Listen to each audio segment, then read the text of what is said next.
ओम शांति। 9 अगस्त 2023 बाबा के महावाक्य। मीठे बच्चे, ज्ञान की धारणा तब होगी जब देही अभिमानी बनेंगे। देही अभिमानी बनने वाले बच्चों को ही बाप की याद रहेगी। प्रश्न: किस एक भूल के कारण मनुष्यों ने आत्मा को निर्लेप कह दिया है? उत्तर: मनुष्यों ने आत्मा सुपरमात्मा कहा, इसी भूल के कारण आत्मा को निर्लेप मान लिया। लेकिन निर्लेप तो एक शिव बाबा है, जिसे दुख सुख मीठे कड़वे का अनुभव नहीं। आत्मा तो कहती है फलानी चीज खट्टी है। बाप कहते हैं मेरे पर किसी भी चीज का असर नहीं होता है। मैं इन लेप छेप से निर्लेप हूँ। ज्ञान का सागर हूँ, वही ज्ञान तुम्हें सुनाता हूँ। गीत: तकदीर जगाकर आई हूँ। ओम शांति। यह किसने कहा? आत्माओं ने कहा, इन ऑर्गन्स द्वारा। आत्मा शांत स्वरूप है। मुझ आत्मा को यह शरीर मिलता है, तब टॉकी बनती हूँ। शरीर द्वारा अनेक प्रकार का कर्म करती हूँ। पहले पहले यह निश्चय करना है।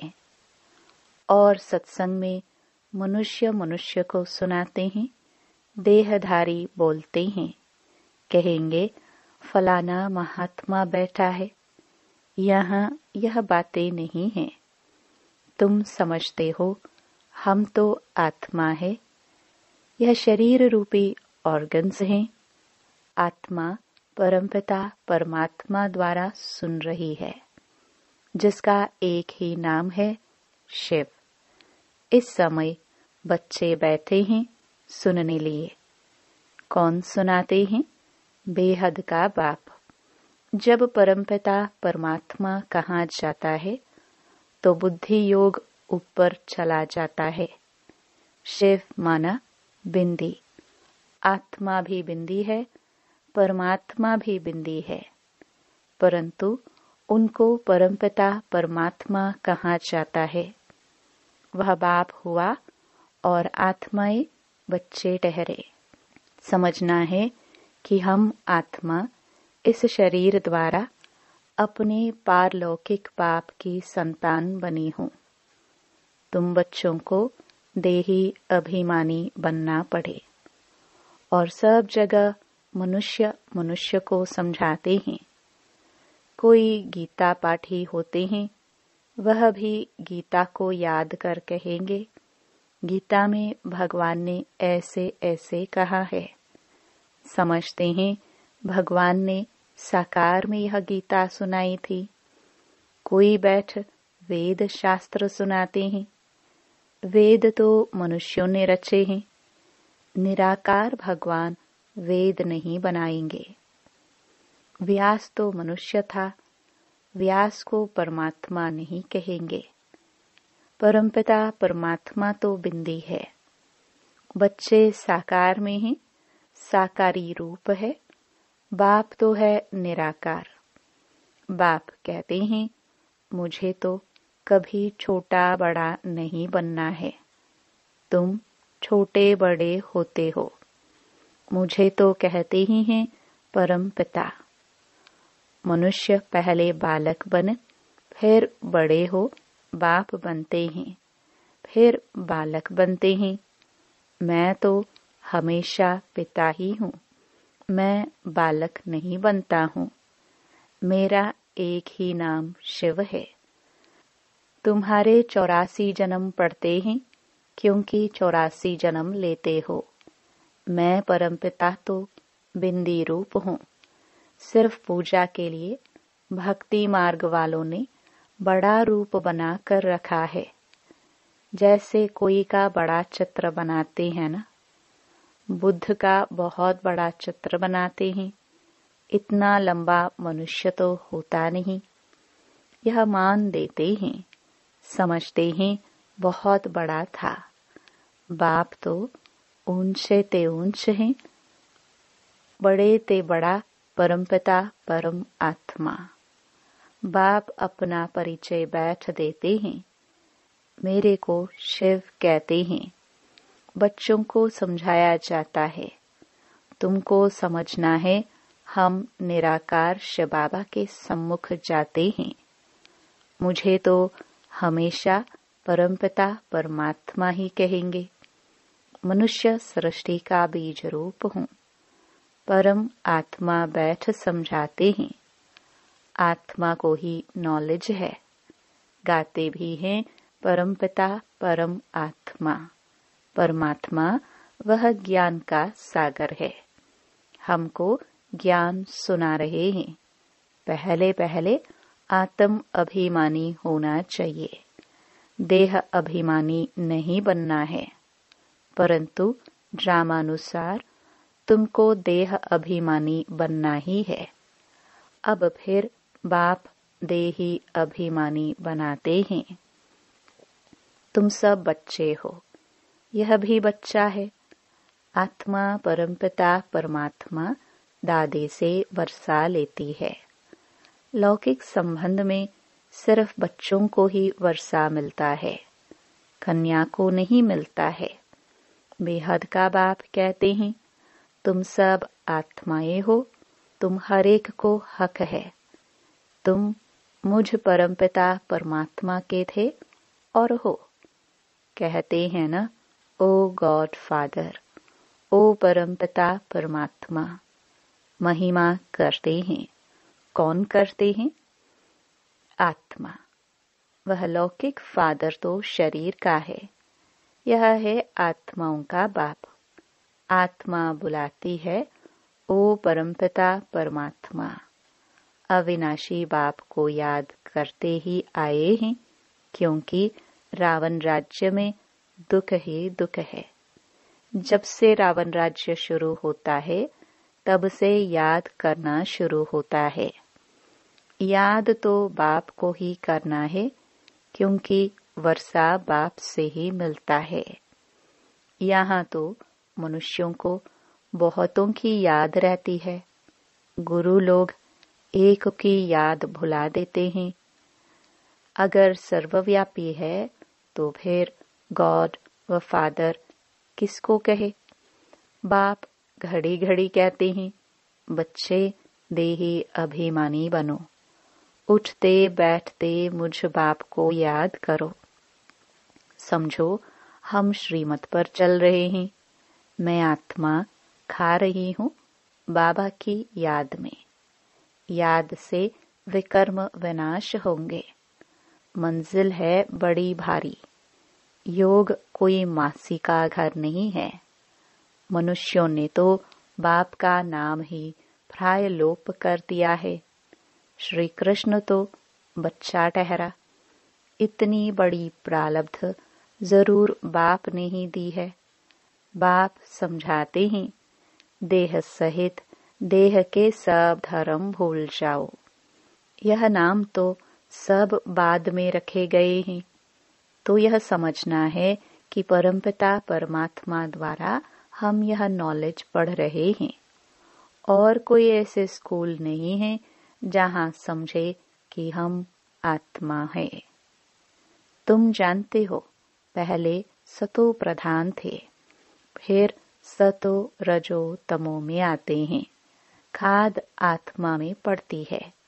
मेरे में तो कभी खाद नहीं पड़ती। मैं एवर सच्चा सोना हूँ। तुम्हारी आत्माएं सब इस समय आयरनेस्ड बन गई हैं। मम्मा भी कहेगी, हमने शिव बाबा से जो सुना है वही सुनाते हैं। शिव बाबा तो खुद ज्ञान का सागर है। यह बड़ी समझ की बातें हैं। बरोबर हम बाबा के बने हैं, वह हमें पढ़ाते हैं। बाबा से पढ़कर हम जीवन मुक्त बनते हैं। जीवन मुक्त माना इस शरीर में तो आना है, परंतु सुख भोगना है। मुक्ति सबको मिलती है, परंतु जीवन मुक्ति में तो नंबरवार आते हैं। मुक्त तो सब आत्माएं होती हैं। दुख से आधा कल्प के लिए मुक्त कर देते हैं। कहते हैं तुमको लिबरेट कर जीवन मुक्त बनाता हूँ। फिर कोई कितने जन्म लेते, कोई कितने जन्म लेते हैं। जीवन मुक्त तो सब बनते हैं। सद्गति दाता है ही एक। जो भी धर्म स्थापक हैं, सब पुनर्जन्म लेते लेते अब तमो प्रधान बने हैं। मैं आकर सबको इन दुखों से छुड़ाता हूँ, इसलिए मुझे लिबरेटर कहते हैं। मुक्ति जीवन मुक्ति दाता कहते हैं। मुक्ति अर्थात अपने घर साइलेंस धाम में जाना। बाप भी परम धाम से आते हैं, जिसको परलोक कहा जाता है। तुम निर्वाण धाम और स्वर्ग धाम दोनों को याद करते हो। स्वर्ग और नरक यहाँ ही होता है। इस समय सब समझते हैं यह नरक है। कितना दुख पाते रहते हैं। गरुड़ पुराण में तो बहुत रोचक बातें लिख दी हैं, जिससे मनुष्यों को डर हो और पाप करने से बच जाए। इसलिए ऐसी ऐसी बातें बैठ बनाई हैं। द्वापर से यह शास्त्र बनाना शुरू करते हैं। बाप कहते हैं मैं आकर ब्रह्मा द्वारा ब्राह्मण धर्म रचता हूँ। वह फिर सूर्यवंशी चंद्रवंशी बनते हैं। 2 युग में कोई धर्म स्थापन करने वाला नहीं आता है। फिर 1-2 के पीछे सब नंबरवार आते हैं और अपने अपने धर्म को जानते हैं। यह देवी देवता धर्म प्रायलोप हो जाएगा। फिर अपने को देवता कहला नहीं सकेंगे। पतित कैसे श्री श्री अथवा श्रेष्ठ कहलाएंगे। बाप ही श्रेष्ठ बनाते हैं। देवी देवताओं को श्रेष्ठ कहा जाता है। उनके चित्र भी हैं, परंतु समझते नहीं कि देवी देवता धर्म कब था, किसने स्थापन किया। सत्युग की आयु ही लंबी कर दी है। अब बाबा कहते हैं बच्चे अपने को आत्मा समझो, बाप को याद करो। अब खेल पूरा होता है। देखते नहीं हो अब मुक्ति जीवन मुक्ति के गेट्स खुल रहे हैं। मुक्ति जीवन मुक्ति दाता तो एक ही है। यहाँ तो देखो जगत माता का टाइटल भी कोई कोई को देते रहते हैं। वास्तव में जगदम्बा यह है ना। ऐसे कोई भी नहीं होगा जो जगत पिता भी हो, शिक्षक भी हो, जगत गुरु भी हो। भल मनुष्य अपने पर नाम बहुत रखाते हैं, परंतु है नहीं। कहाँ वह लक्ष्मी नारायण, कहाँ यह विकारी भी अपने ऊपर टाइटल रख देते हैं। मनुष्य कितने बुद्धू बन गए हैं। आदि सनातन देवी देवता धर्म को भूल उन्हों के टाइटल फिर अपने को देते हैं। वास्तव में ऊंच ते ऊंच मर्तबा तो एक का ही है। सद्गति दाता एक ही है। राम कहो तो भी वह एक ही निराकार ठहरा। बाप कहते हैं भारतवासियों को अपने धर्म का पता नहीं, कब और किसने स्थापन किया। कोई किस देवी को याद करते, कोई श्री कृष्ण को, कोई गुरु को याद करते। गुरु का फोटो भी लगा देते हैं। तुम्हारा चित्र से काम नहीं। जिसका कोई चित्र नहीं वह है विचित्र। आत्मा विचित्र है। जैसे बाप विचित्र है, वैसे बच्चे भी विचित्र हैं। आत्मा ही सुनती है, बाबा ने यह तन लोन लिया है। कहते हैं प्रकृति के आधार बिगर मैं ज्ञान कैसे दूं, राजयोग कैसे सिखलाऊं। भगवान निराकार को ही कहा जाता है। उनको आना ही है पतित दुनिया में। श्री कृष्ण को दिखाते हैं कि पीपल के पत्ते पर सागर में आया, ऐसी कोई बात नहीं है। श्री कृष्ण तो फर्स्ट प्रिंस है विश्व का। वहां और कोई धर्म नहीं, अद्वैत राज्य है। फिर द्वैत हो जाती है, फिर अनेक प्रकार के धर्म स्थापन होते जाते हैं। तो बच्चों को यह समझना है कि बाबा इस शरीर में आकर हमको पढ़ाते हैं। बाबा कहते हैं मैं अशरीरी हूँ, इस शरीर द्वारा तुमको ज्ञान देता हूँ। मैं हूँ ज्ञान का सागर। यह सब बातें बाप बैठ समझाते हैं। सिर्फ ईश्वर व परमात्मा कहने से बाप का संबंध भूल जाता है। परमात्मा बाप है, उनसे वर्षा मिलता है, यह भूल जाते हैं। वह हमारा बाप है, क्रिएटर है, हम उनकी रचना है। उसने क्रिएट किया है, कोई तो रचता होगा ना। बाबा ने समझाया है पुरुष हद का ब्रह्मा है, बच्चों को क्रिएट करते हैं। पहले स्त्री को अडॉप्ट करते हैं, फिर उनके द्वारा बच्चे क्रिएट करते हैं। बाबा भी कहते हैं मैं इन द्वारा क्रिएट करता हूँ। स्त्री तो जरूर चाहिए ना। बाबा को कहते ही हैं तुम माता पिता। तो यह ब्रह्मा माता हो गई, इन द्वारा अडॉप्ट करते हैं। तो तुमको ब्रह्मा मुख वंशावली कहेंगे। तुम बाप के बने हो इन द्वारा। यह बड़ी वंडरफुल बातें हैं। शास्त्रों में यह नहीं है। मुझे कहते हैं नॉलेजफुल, जानी जाननहार। मनुष्य समझते हैं परमात्मा सबके अंदर की बातें जानते हैं। थॉट रीडर है, लेकिन इतने सबका थॉट रीडर कैसे बनेगा।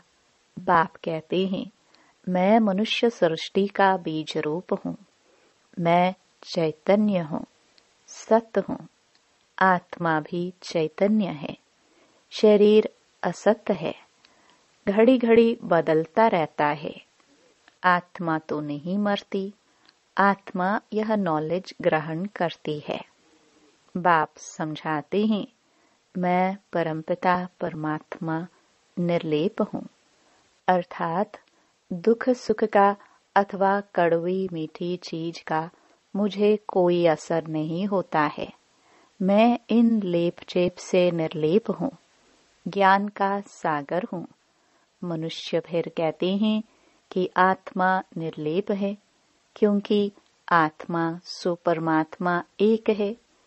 एक ने कहा बस उसके पीछे फॉलो करते रहते। बाप कहते हैं मैं निर्लेप हूँ, मुझे कोई खट्टा खारा नहीं लगता। यह इनकी आत्मा कहती है फलानी चीज खट्टी है। मेरे में सारे सृष्टि का ज्ञान है जो आत्माओं को पढ़ाता हूँ। तुम हर एक को समझना है हम आत्मा परमपिता परमात्मा द्वारा सुन रहे हैं। यहाँ तो बरोबर भगवान वाच्य है। निश्चय करना चाहिए गॉड क्रिएटर इज वन।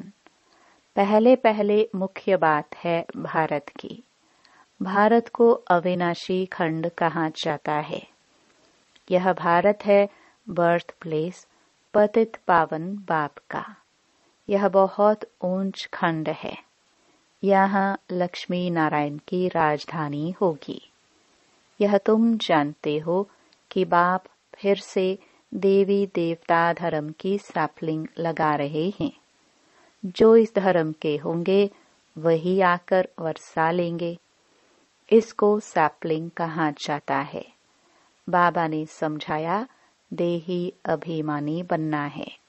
बाबा हमको पढ़ा रहे हैं हम इन कानून से सुनते हैं, पढ़ते हैं, पढ़ाते हैं। अच्छा, मीठे मीठे सिखिलदे बच्चों प्रति माता पिता बाप दादा का याद प्यार और गुड मॉर्निंग। रूहानी बाप की रूहानी बच्चों को नमस्ते। धारणा के लिए मुख्य सार। पहला, चित्र को भूल विचित्र बन विचित्र बाप को याद करना है। देह सहित देह के सब धर्मों को बुद्धि से भूलना है। देही अभिमानी हो रहने का अभ्यास करना है। दूसरा, देवी देवता धर्म का सैपलिंग लग रहा है, इसलिए पावन जरूर बनना है। दैवी गुण धारण करने हैं। वरदान, अलौकिक जीवन की स्मृति द्वारा वृत्ति, स्मृति और दृष्टि का परिवर्तन करने वाले मर्जीवा भव। ब्राह्मण जीवन को अलौकिक जीवन कहते हैं। अलौकिक का अर्थ है इस लोक जैसा नहीं। दृष्टि, स्मृति और वृत्ति सब में परिवर्तन हो। सदा आत्मा भाई भाई की वृत्ति व भाई बहन की वृत्ति रहे। हम सब आपस में एक परिवार के हैं, यह वृत्ति रहे। और दृष्टि से भी आत्मा को देखो, शरीर को नहीं, तब कहेंगे मर्जीवा। ऐसी श्रेष्ठ जीवन मिल गई तो पुरानी जीवन याद आ नहीं सकती। स्लोगन, सदा शुद्ध फीलिंग में रहो तो अशुद्ध फीलिंग का फ्लू पास भी नहीं आ सकता। ओम शांति।